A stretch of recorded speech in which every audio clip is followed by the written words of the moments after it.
जगतसिंहपुर जिला एरसमा चंपाहाट ढीअसाही पालित हो 29तम प्रतिष्ठा दिवस। यह पालित दिवस एरसमा बालिकोदा विधायक शारदा कृष्ण जेना जोगदे पालित दिवस को उद्घाटन करते उपस्थित थे सहस्र संख्यार बीजेडी कर्मी जिला परिषद सरपंच समिति सभ्य ब्लॉक स्तरीय अधिकारी।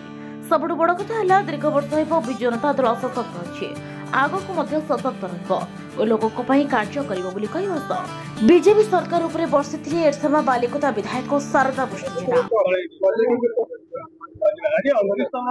विजु जनता दल आज तार 29तम प्रतिष्ठा दिवस सगर्वे सगौरवे पालन करुच्ची।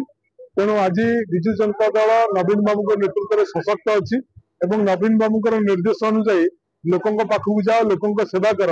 विजु जनता दल 29 वर्ष धरी सेवा करने को सक्षम अच्छी एवं आगामी दिन में विजु जनता दल आहरी सशक्त हो ओडिशावासी स्वार्थ ओडिशार स्वार्थ लड़ाई करने प्रस्तुत अच्छी। केबे करिवे कौ दिन करिवे कौन कलेनी सबु थरे फेल। बीजेपी सरकार सबु दिगरे फेल फेल फेल फेल। ओडिशावासी स्वार्थ आंचलिक दल अपरिहार्य एवं आंचलिक दल आहरी सशक्त हवा दरकार एवं नवीन बाबू नेतृत्व में विजु जनता दल ओडिशावासी स्वार्थ ओडिशा लड़ाई कर।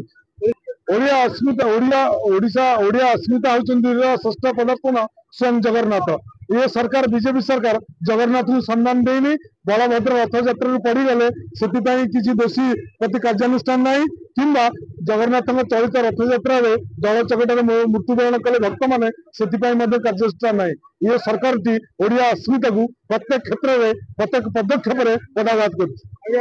साधारण लोकों मु निश्चिंत भाव में समस्त क्षेत्र कृतज्ञ हेबी एवं समस्त को अनुरोध करी ओडिशार स्वार्थ ओडिया लोकों स्वार्थ एवं पारिपार्श्व होता अन्याय अननीति दुर्नीति विरुद्ध में समस्त संघबद्ध आंदोलन कर विजु जनता दल छाता तले रही नवीन बाबू हाथ मुठा उठाण करने समस्त को मन रिपोर्ट सूचना मीडिया।